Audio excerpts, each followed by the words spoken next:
ఒకసారి ఒకడు నా దగ్గరికి వచ్చాడు. ఫలానోడు నిన్ను పడేయాలని చూస్తున్నాడు అన్నా అన్నాడు.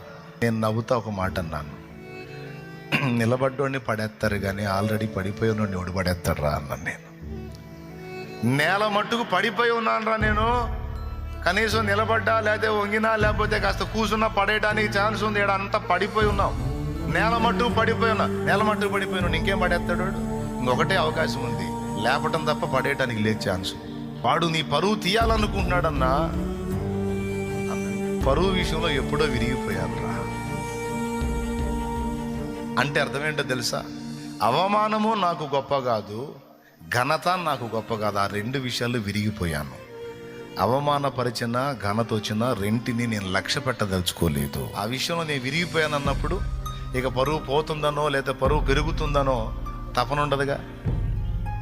ఏమన్నా అర్థమైందా?